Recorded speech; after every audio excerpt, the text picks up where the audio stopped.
I'm terribly sorry for being late. I'm a bit fond of wine. I just wanted to have a little bit before we started. No, I didn't bring enough for everybody. Thank you very much. It's strange. I am well known for my fondness for the grape. One might think that I am a connoisseur. It is not true. I am not a wine connoisseur. I know nothing of wine. My favorite wine comes in a box with a spigot on the bottom. I drink it out of a glass that has Ronald McDonald and Grimace on it. It used to be a jelly jar.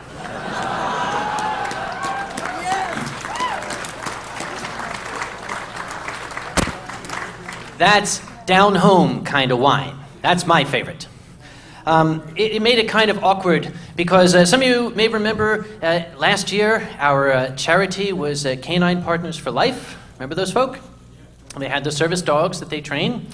We raised quite a lot of money for them, and I helped run the charity auction. They called me several months later and asked me if I would be the backup auctioneer for their wine auction. I said, oh, this is apropos. Do I get free samples? They said, oh, yes. Oh, I'm there. But the thing is, I'd never done a wine auction before. I said, I don't know anything about wine. Is there going to be someone there, a piece of paper, a cheat sheet, 3x5 card? I have lots of those. And he said, no, we'll have a wine communicator there. What? A wine communicator? What is a wine communicator? Is that like a horse whisperer? He asks the wine how good it is. I am fruity with a vanilla finish. Maybe it is. That's a good spigot. But I was up for it. They said backup auctioneer because they had not heard from their main auctioneer in weeks, and the wine auction was only a few days away. So I agreed that I would do it. Just before the gentleman hung up the phone, he said, oh, by the way, it's formal dress. That's not a problem. That is not a problem. Because back in my college years, I was in the Ursinus College Choir. I own a tuxedo. It is a perfectly acceptable formal tuxedo. However, I was faced with a challenge. It is a known fact in textile science that fabric hanging up in a closet for 20 years constricts. The fibers pull together. And as I tried to put my tuxedo on,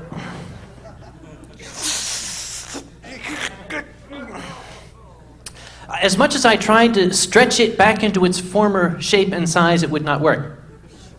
So it was necessary for me to go and rent one. It is necessary to rent a tuxedo, which also is not a challenge. We have tuxedo rental places all over the place. I ducked out of work during lunchtime, told the boss, I'll go into the men's room. My boss is a very understanding man.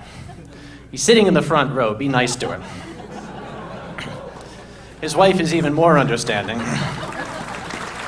Just for giggles, that's Jeff and Helen Parker. Stand up, let the folks see you.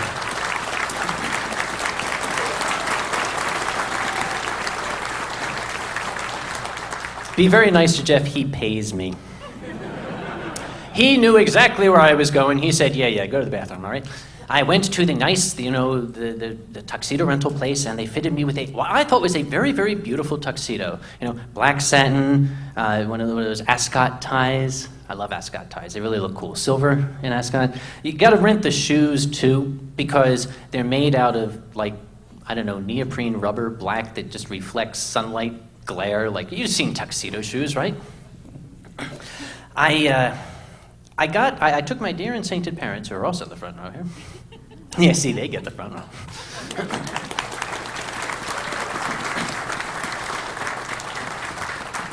I took them with me to this wine auction, still not knowing if I would be doing the auction itself. And I arrived, and all of the gentlemen there, I noticed, were in the same tuxedo I was in. Black with the satin things and the silver ascot. And I thought, did we all go to the same store? Was this like the weekly special, the $99 rental? But it's not a problem. At a formal thing, all the gentlemen are supposed to look uniform. Is that not true? You should all look alike.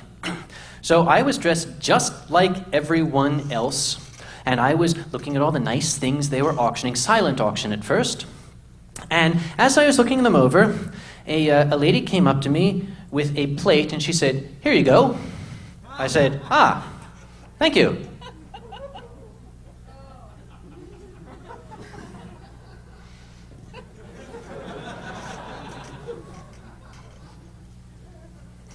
Okay. And I went to look at some more things, and a gentleman came over with an empty wine glass. "Would you take this, please?" I said, "Certainly."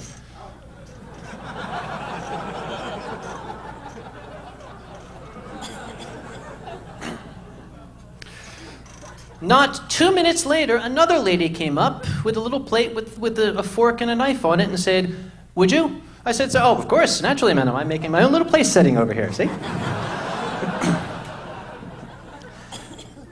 Later that evening, the first lady came up to me looking like this. "Hey, excuse me, do you work here?" I said, "No, ma'am, I don't." She said, "Oh my God! Oh no! Oh, I'm so mortified! Oh, I'm so terribly sorry!" I said, "No, it's really funny. Don't worry about it. You see, the other gentleman, another lady, you're not alone. It's nothing at all to be embarrassed about. Really, I thought it was quite funny."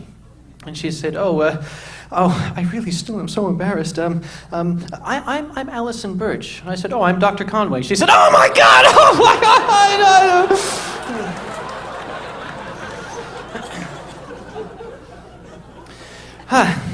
As it turned out, though, the wine auction went on as planned. A wine communicator showed up. The actual auctioneer showed up. And I don't really know anything, as I said, about wine. All I know is that when we sat down to dinner, there were 6 glasses lined up in front of us. Apparently, you get a wine with the appetizer. You get a wine with the main course. You get a wine with a side of fries. You get it just all the way to the end. You had dessert and wine, and then there's one more glass. You have wine with the main course, wine with dessert, wine just like for the hell of it. You know, wine. Why not? One for the road. It was really, really very nice, despite the fellow in the cloakroom who spilled the nice bright red wine all over my mother's fur coat. But you know, these things happen. But anyway, that's entirely why I was late today. Wine actually has played a lot in my history, I suppose. Some of you from the Northeast may remember back in February we had a bit of snow.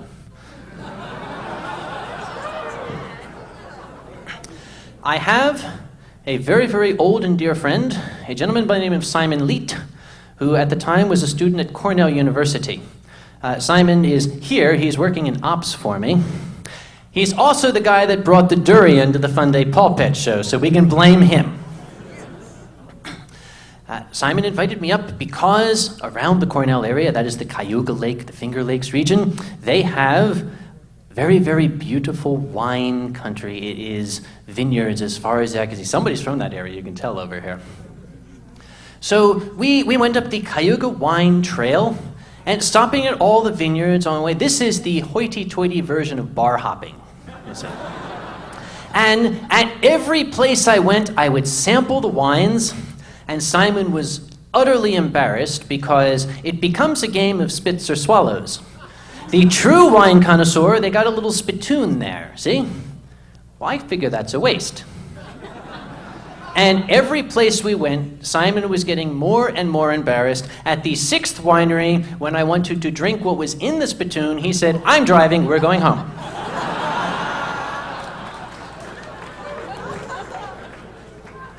I think that's called Liebfraumilch. Or something like that. Some German word. But in each winery, I, of course, had to buy, half a case, just something to bring home for the family, for special occasions. And the whole trunk was packed full of these things. I was staying in a hotel, and Simon helped me offload the stuff because it was a dreadfully, frigidly cold evening. We offloaded the stuff into the hotel room, and Simon was going to go home, and I said, why don't you stay and we'll share a little of this before you head out. Well, I think I broke open one of the half cases. By the number of bottles the next day, that was probably right.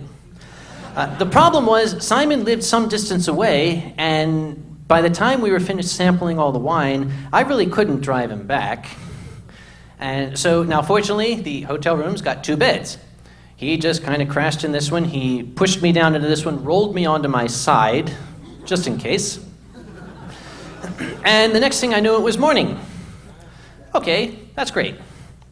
So we got up, and I was getting myself ready to go. Now, Simon had put on the Weather Channel because he was concerned he had heard a snowstorm was coming. I'm not afraid of snowstorms. I spent 5 years in Vermont. If you can live 5 years in Vermont, you can drive through anything. Yeah, there's the New Englanders out there. We had the Weather Channel on, and they're showing, oh, here's Philadelphia. Philadelphia has snow. Here's Washington, D.C. It has snow. I said, well, this is terrible. That's the direction I'm going. Fortunately, by the time I get down there, they should have all that plowed out of the way. Did I tell this story before? Let me know. And then they showed the national map. It's got this big white blob. I'm looking at the big white blob, and I'm saying, wait a minute. Aren't we... And I went over to this big sliding glass door, the thing here, and I pushed back the curtain, and there was a white wall that went up about to here.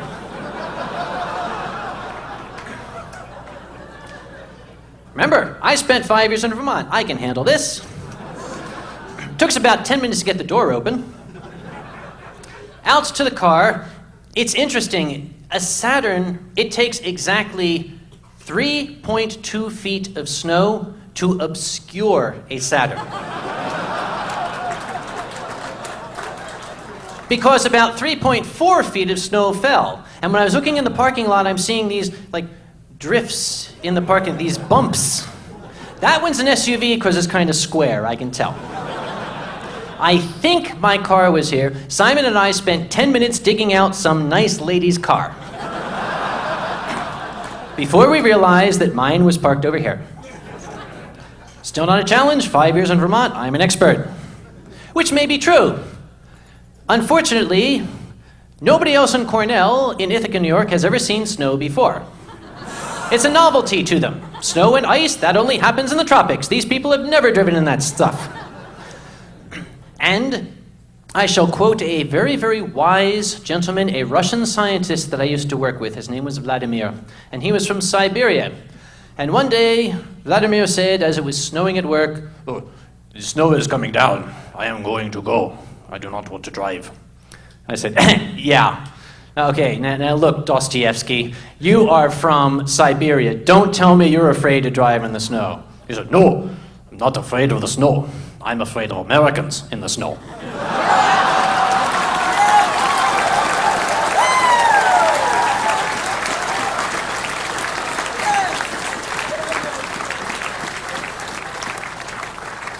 The wisdom of Mother Russia is deep because all of those people that Vladimir was afraid of were on the road that day. Spun out, upside down, skidding, and the problem with Ithaca is it's not exactly flat.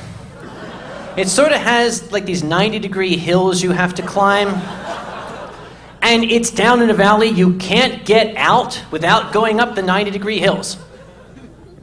After almost an hour, we had gone exactly 3/4 of a mile when I finally threw in the towel. I said to Simon, how much further is it to class for you? He said, about a half mile. I said, good, you're young, you're strong, you're walking, get out. Sent him on his way, and then I managed to get the car turned around, and I had stopped waiting for a break in traffic. What came down the hill was this monstrous 18-wheel big rig. Very slow, 15 miles an hour, steady pace. Excellent driver. And I fell in right behind him. And as we crept down the hill, I noticed, just watching the roadway behind him, there were tire treads, and then occasionally there would be long black streaks. And then tire treads, and then long black streaks. It occurred to me that he can't stop. He can't even slow down. There is a 45,000-pound juggernaut barreling ahead of me. But then that's not so bad for me.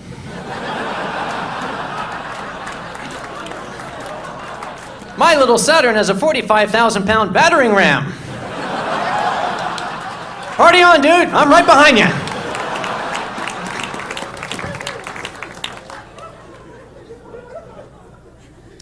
We got to the bottom of the hill. That's when he stopped moving, and I inched around him, got back to the hotel, said, "Hi, remember me? You got such a lovely hotel here, I just thought I'd stay another night." "Yeah, can I?" They said, "Yeah, okay." Now, here I am. It is now 10 o'clock in the morning. We have had breakfast. Simon is off to work. I am sitting in a hotel room. I put on the History Channel, my favorite channel. After 3 hours, even that gets a little old. I watched, R. Lee Ermey scream at people. I watched the history of the Luftwaffe's most bizarre weapons, and I watched, Japan's secret war on, mosquitoes, I don't know. And by 1 o'clock, I was starting to feel a little cabin fever. And I'm thinking, what the heck am I going to do? I don't want to watch TV. And then I looked over at all of the purchases that I had made. And decided to have a little party. A snow party, we'll call it. A percentage of the wine that I bought made it home to share with the family. The rest of it did not. But I was not bored. I didn't have any trouble entertaining myself. Unfortunately, after that amount of wine, one begins to lose one's intellect. By 6 o'clock, I was getting hungry. I'll go out and get some food. Well, by then, the snow had gotten deeper. I put on all of the layers of clothing I had brought. You kind of have to use your imagination. Pick up your favorite scene from Scott of the Antarctic, of this lone figure in a white landscape, painfully clawing through these chest-deep drifts, leaving an agonized trail behind him, to finally get up to the China King and panting lean on the counter and say, "Mushu pork, please." To go.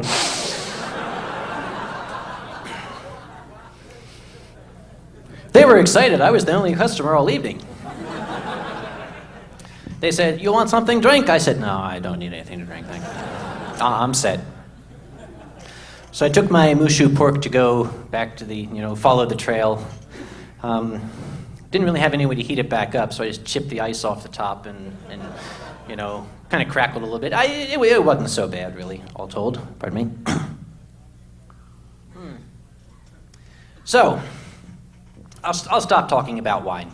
Again, I do like wine. I do not drink any hard liquors. I do not drink anything stronger than wine. I used to.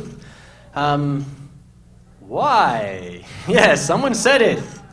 As you know, sake is wine. Sake is wine. Sake counts as wine. Shut up.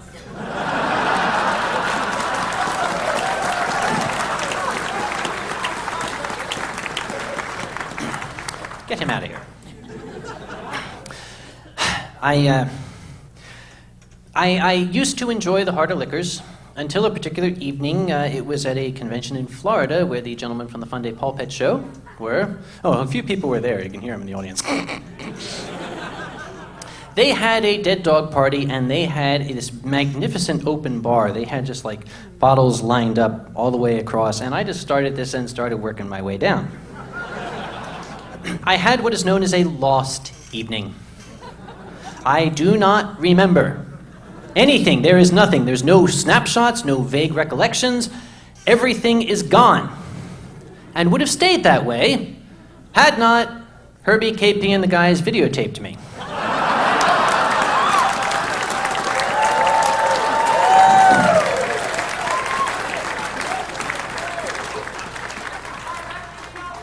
The video exists. No, you may not have it. They understood that it was rather mortifying to me when I saw it, and I was quite upset. They said, "Do you want us to erase it?" I said, No, don't erase it. As long as that video exists, it'll keep me sober. Sip. I'm not gulping this time. Last night I was gulping when the elevators broke. Small public service announcement: if I find more than 10 people in one elevator, the Dorsi are authorized to machine gun you all.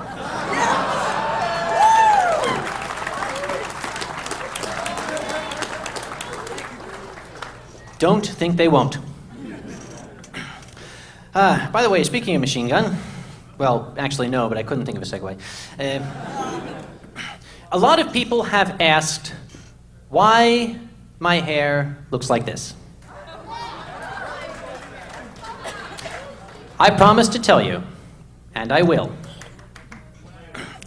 Last year, at the charity auction, I made a bet that if indeed we raised, what was it, I think, $10,000, I would allow my hair to be cut into a Mohawk. That story is old, we already know it. The part that you do not know is, I liked the Mohawk. It was cool.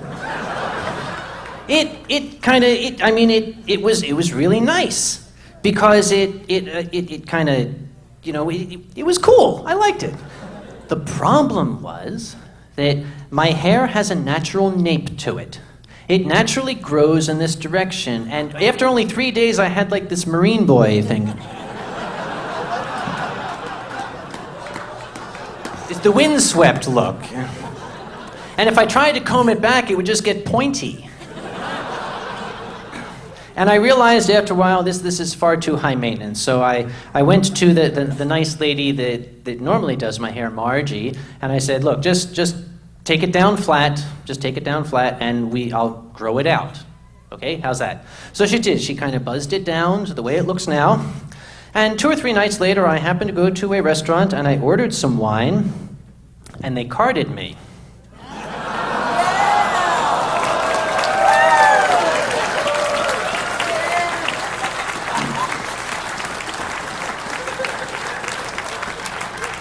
Ever since then, when you get to be my age, things like this count. By the way, I mentioned my boss and his wife down here. I wasn't going to mention this, the wine is doing this. Remember the lady I told you about last year with the cherry stem and the Gordian knot? That's Helen. I wasn't supposed to tell that. See, Jeff gave her the video and she was furious. But the thing is, as you recall, the clippers that we had to do my hair last year were they weren't really ideal for it, so the Mohawk was a little ratty looking. And I was moaning about this at work. And Jeff said, well, I know a hairdresser. He said, come to my office at lunchtime. We did, and we went up to the conference room. He never told me that Helen was a hairdresser. She was waiting there with this big pair of scissors and this big blanket and just kind of smiling. And when I turned around, Jeff was standing in the doorway. He said, she'll fix you up real good. She sat me in the chair and she tied this thing around my neck. I couldn't, he had me. And then she picked up this little water bottle, and I realized she had tied it so tight around my shoulders I couldn't get my arms up. And then she gets this little squirt bottle. You know, hairdressers have this little squirt bottle. And she starts wetting it down. Psst, oh, did I get your eye? I'm sorry. Psst, oh, was that your ear? I'm sorry. Psst, was that your eye again? Oh, psst, psst, psst, I'm sorry. Was that your eye? It's like the Chinese water torture, and about after 5 minutes, I was shrieking and crying, uncle. But she did a magnificent job. I really wish I could have kept it. If you saw the pictures on the website, and if I could somehow keep the windswept look out, I would still keep it. Thank you, Helen. You did a magnificent job for the 3 days it lasted.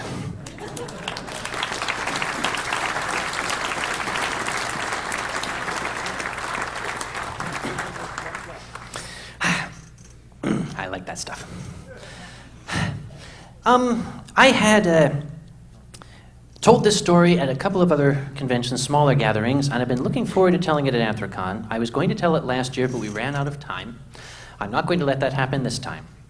Dear Josie DiCarlo is with us down here, sitting next to Mr. Gilchrist. The original Josie from Josie and the Pussycats.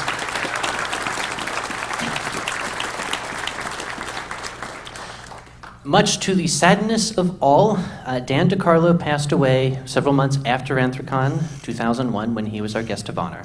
It was a dreadful loss, and we were all terribly upset. I received a phone call requesting from Josie that I and Susan Parkin, Anthrocon's programming director, whom they had gotten to know, would attend the service. Now, how indeed could I say no?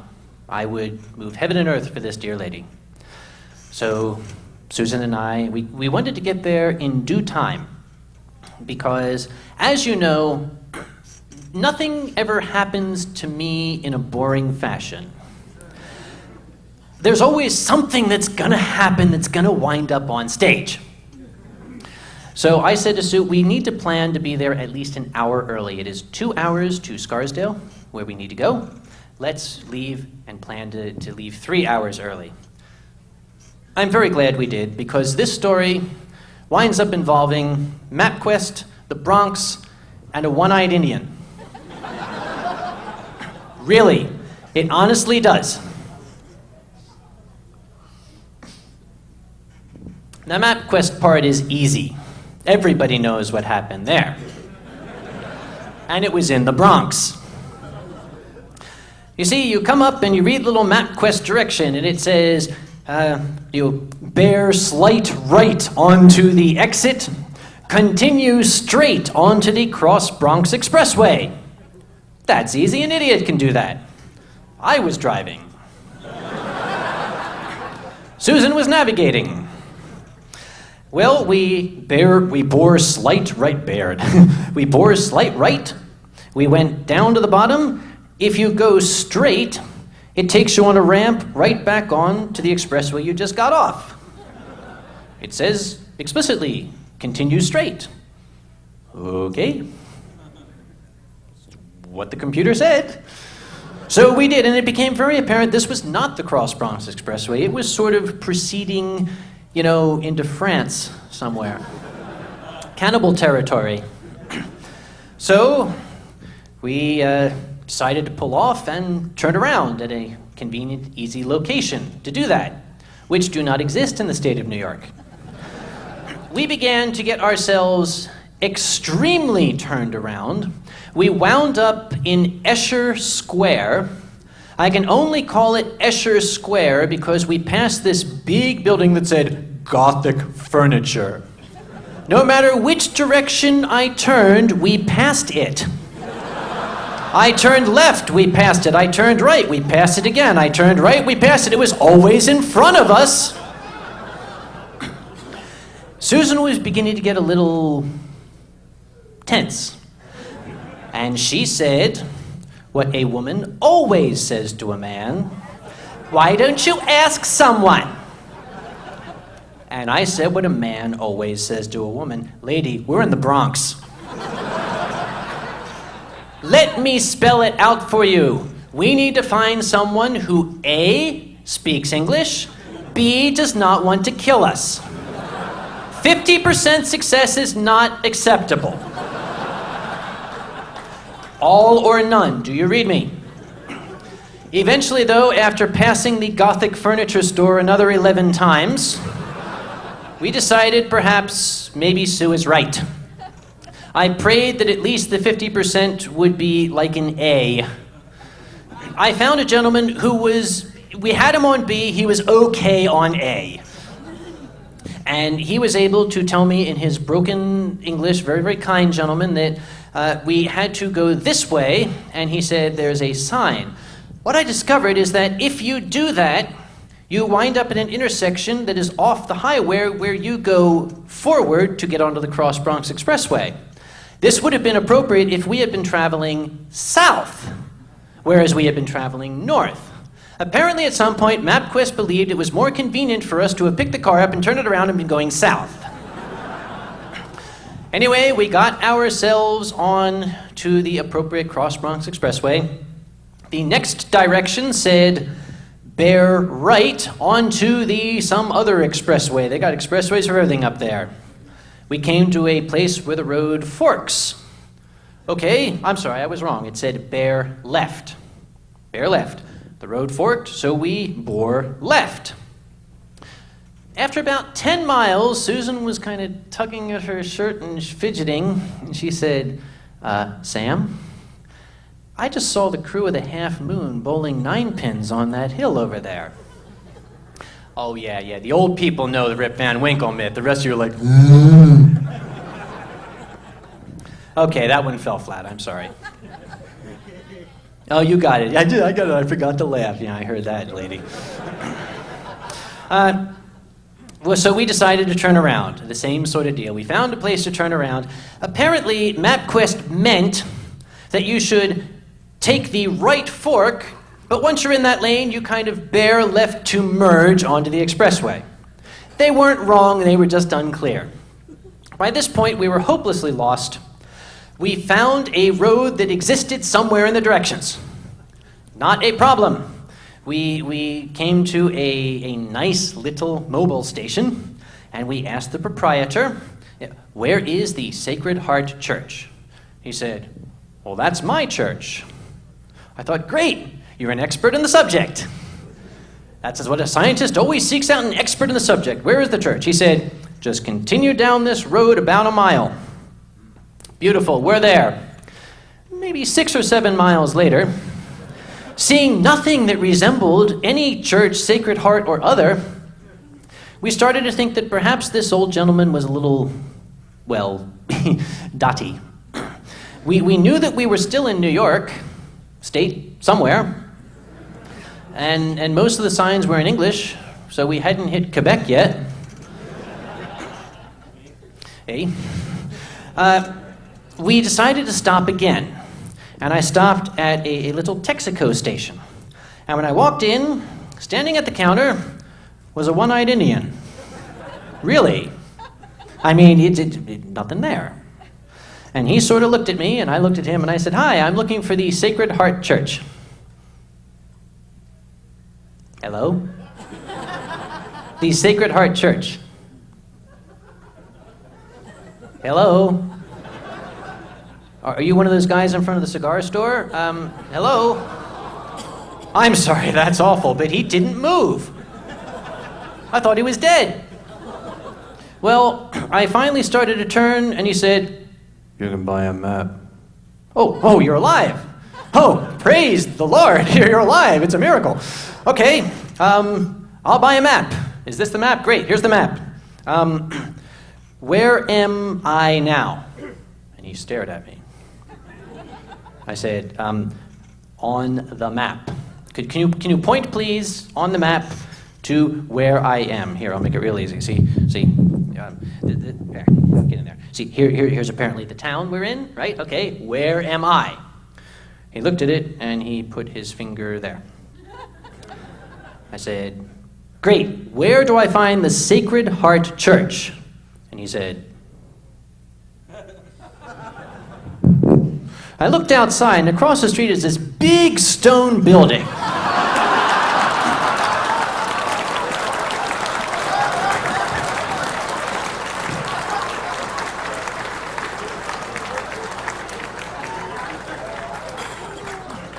I said, can I get a refund on this map? No, all sales final. He made me keep the map.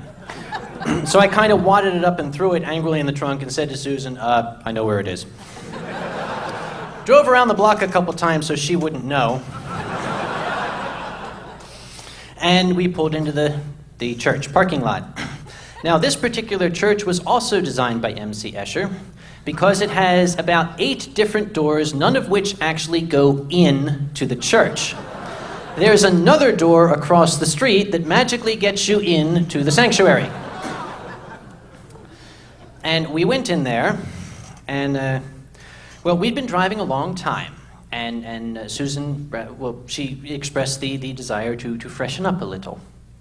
And, well, here's the problem. This is a Catholic church.